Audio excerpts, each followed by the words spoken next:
Londra'dan herkese selamlar, ben Çiğdem Adan. Bugün sizlere arabamı tanıtmak istiyorum. Yeni bir araba değil, yaklaşık 3 seneye döndük. 3. senedir kullanıyorum. Fakat Audi'nin kıymetini şimdiye kadar bilememişim ben ve bunu sizlerle paylaşmak istiyorum. Bundan önceki videolarımda bundan önce kullandığım araçlardan bahsetmiştim, markalardan ve Audi'nin farkından bahsetmiştim. Şimdi bu videoda niçin Audi'yi farklı bulduğumu anlatmak istiyorum. Hep beraber arabamı tanıyoruz.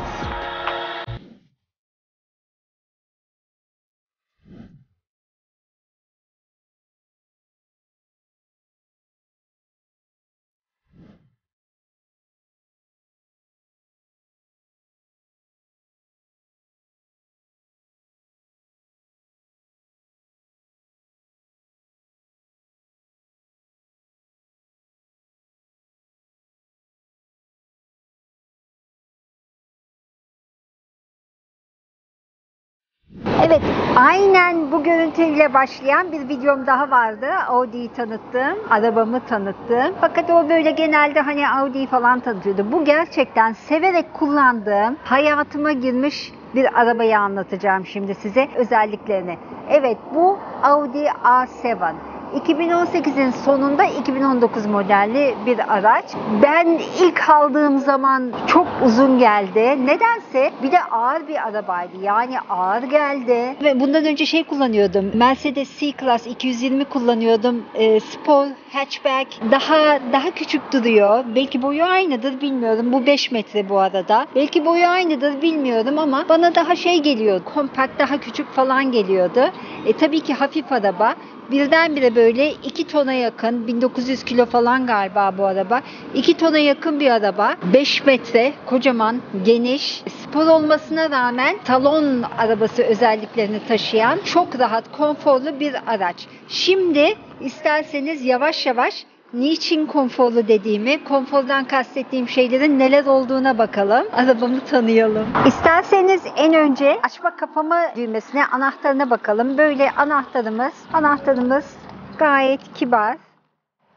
Hoş bir anahtar. Yani çok bir özelliği olan bir anahtar değil. Ve buradan açıyorum. Ama zannetmeyin ki her zaman anahtarın elimde olması gerekiyor. En büyük özelliği, anahtarı çantamda taşıyorum. Biliyorsunuz biz bayanlar özellikle kocaman çantalarımız var ve çantanın içine anahtarı attığımız zaman bir daha bulmamıza imkan yok. Ama Audi ile beraberseniz eğer anahtarı çantanızda arayıp çıkarmanıza gerek yok. Eğer anahtar sizin üstünüzde bir yerdeyse kapıya yaklaştığınız anda zaten anahtara basmadan elinizi uzattığınız zaman kapı açılıyor. Kitlemek istediğim zaman da elimi koyuyorum, yaklaştırıyorum, kilitleniyor. Hemen kapıyı açıyorum ve kapı da zaten çok soft bir şekilde açılıyor. Kapıyı açıyorum ve içeriye giriyorum. Hadi buyurun.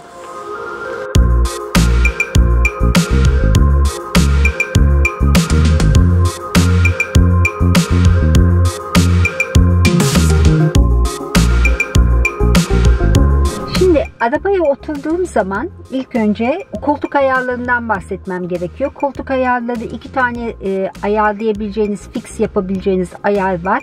Aynı zamanda girerken içeriye size kolaylık gösteriyor. Açılıyor, kapanıyor falan. Ama bu hemen hemen her arabada bence olan özellikler. Güzel bir taraf hemen ısınıyor olması. Kışın koltuğa oturur oturmaz hemen ısınıyor olması benim için çok güzel bir özellik. Arabayı çalıştırmak için sadece bir düğmeye basıyorum.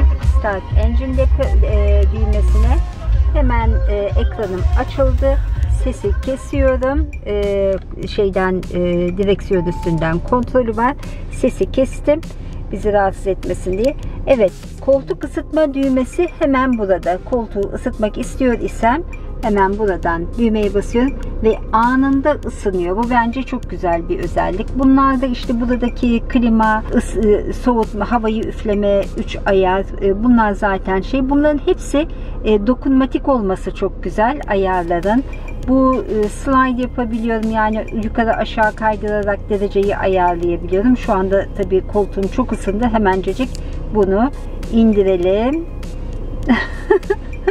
Kapattım, daha doğrusu indirmek değil. Evet, direksiyonu da çevirelim. Burada dashboard'daki ekranı görüyorsunuz. Haritam burada. Aynı zamanda burada da haritam var. Fakat burada görmek istemiyorsam, burada görmek istiyorsam, burada da başka bir şey görmek istiyorsam derhal atıyorum. Telefona çevirdim burayı ve buradan telefon görüşmelerimi yapıyorum. Telefonuma bağlanıyor. Aynı şekilde medya onlar çok önemli değil. Ama buradaki şu özellik güzel. Şimdi eğer haritadan bir şey yaptıysam, bir yere gitmek istiyorum diye girdim. Eski destination'lardan bir tane, yani gittiğim yerlerden bir tanesini koyalım. Mesela evi koyalım. Start dedim. Evet. Şimdi bunun da sesini kısalım. Tamam. Ops. Sesini kıstık. Tamam. Şimdi gitmek istediğim yere, burada başka bir şey yapacağım. Telefona çevirdim. Burada da başka bir şey yine görmek istiyorum. Yolum benim ama hala sağ tarafta ekranda gösterecek bana. Evet. Arabanın arkasının şu kupe gelişi bence çok güzel bir özellik. Çünkü arabayı hem spor gösteriyor hem daha derli toplu gösteriyor. Aslında 5 metrelik bir araba. Yani öyle minik bir araç değil. Aynı zamanda da ağır bir araba. 1900 kilo. Yani bu kadar ağır bir arabayı, ağır ve büyük bir arabayı kullanma fikriyle yola çıktığınız zaman birazcık rahatsız ediyor. Özellikle de alışık değilseniz çok büyük arabaya. Halbuki ben büyük arabaya alışığım. Büyük araba kullandım. Senelerce Jeep kullandım. Ondan sonra bir arkadaşım, çok yol yaptığım için, bir arkadaşım dedi ki eğer bu tarz binek arabalara geçersen çok rahat edersin uzun yollarda dedi. Ve onun üzerine Mercedes kullanmaya başladım. Spor Mercedes'le başladım. Sonra modelini hatırlamıyorum ama birkaç model değiştirdim ve en son C220 Spor Coupe kullanıyordum. Muhteşem memnundum. Araçtan muhteşem memnundum. Ama gelin görün ki bu araca bindikten sonra aradaki farkı gördüm.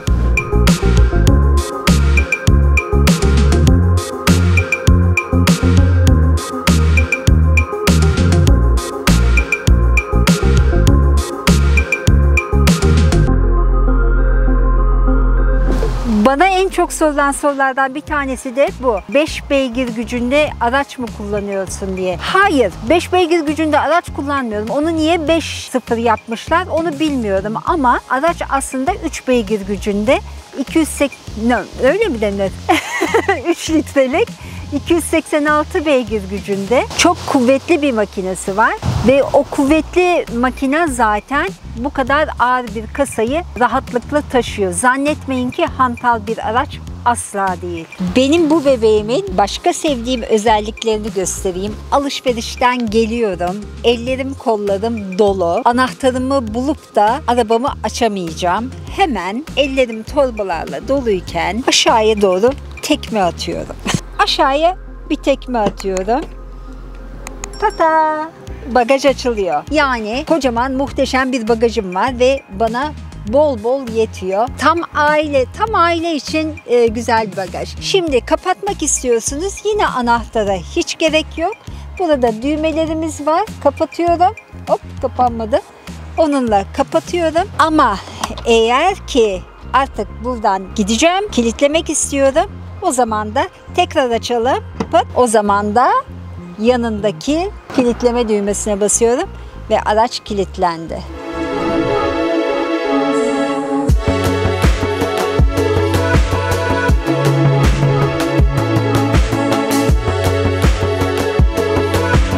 Bu arabanın bir başka özelliği de jantları tabii ki. Jantlarını biz 21 inç jant yaptırmıştık. Çok agresif duruyor 21 inç olunca jantlar. Şöyle göstereyim. Araba gerçekten oldukça agresif duruyor. Tabii ki dezavantajı da var bu kadar büyük jant olmasının. Süspansiyonu yani birazcık sert, çukurlardan falan geçerken birazcık sert oluyor. Onu kaybediyor. Peki şimdi isterseniz biraz arabayı kullanalım mı? İçine girelim. Arabaya girdiğim zaman bir kere çok geniş bir arabaya giriyorsunuz. İkincisi lüksü hemen girer girmez hissediyorsunuz. leather koltuklar, yani deri koltuklar. Dikişi, stitchleri, şöyle göstermem lazım bunları. Şu stitchleri falan, şuralardaki dikişteki özellikler, derinin güzelliği, her şey muhteşem. Ayrıca ışıkları da bulalım hemen. Işıklara geçmeden şeyi göstermek istiyorum size. Burada park modunda aldığınız zaman 360 derece görüntüsü var aracın 360 derece görüntüsü. Bu 360 dereceyi şöyle açarsak, açtığımız zaman gördüğünüz gibi arabanın çeşitli açılardan bütün görüntülerini görebiliyorsunuz. Şöyle yapalım. Ön kamera, yukarıdan görüntü. Bu yukarıdan görüntüye bayılıyorum. Ondan sonra tekrar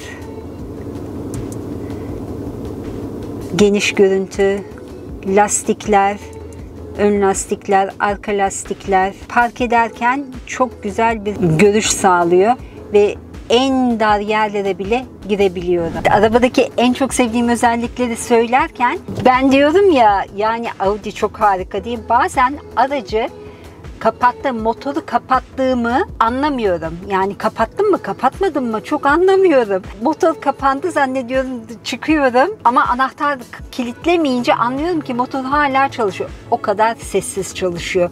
Ses yalıtımı muhteşem.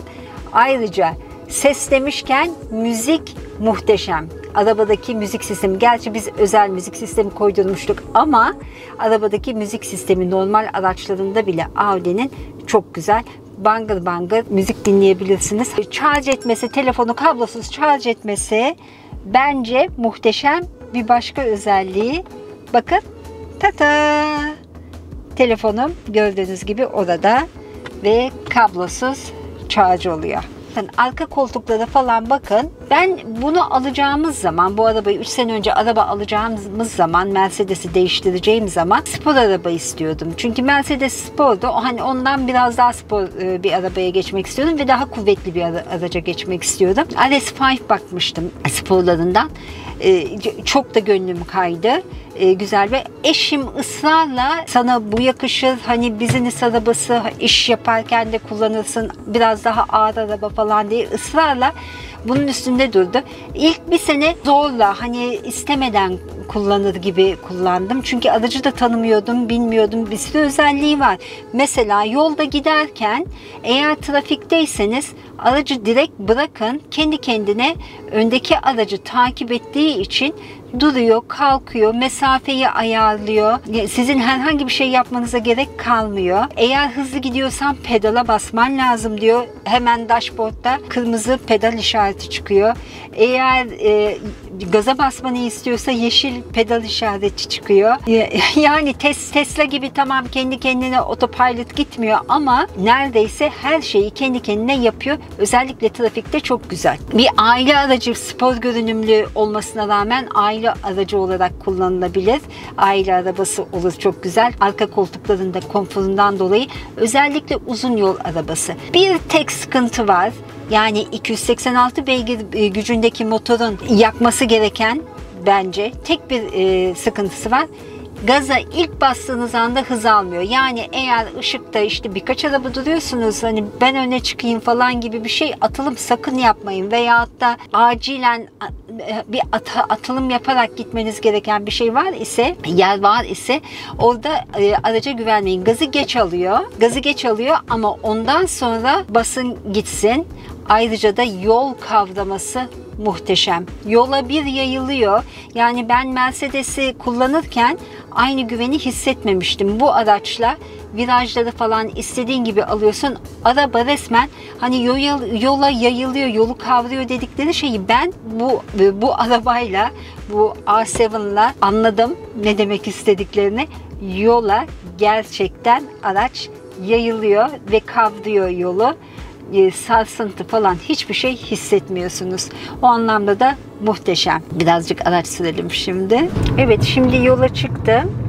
Dashboard'da gördüğünüz gibi haritayı görüyorum. Bu harita gece görüşü falan da var. Onun için o da çok güzel oluyor. Gece de kullanabiliyorsunuz rahatlıkla. Kendisi otomatik olarak geçiyor. Benim bir şey yapmama gerek yok. Kendisi otomatik geçiyor. Bu şeyde direksiyonun hemen arkasında bunun olması da çok güzel. Onun dışında diğer bütün kontroller zaten direksiyonun üstünde. Yani elimle arabayı kullanırken bütün kontrollerimi yapabiliyorum. İşte farlar falan her şey otomatik kendisi ayarlanmış vaziyette. Tabii bu arada spor araba olur da spoiler olmaz mı? Arabanın spoilerı da var. Hatta hızlı gidiyorsanız otobanda kendi kendine açılıyor.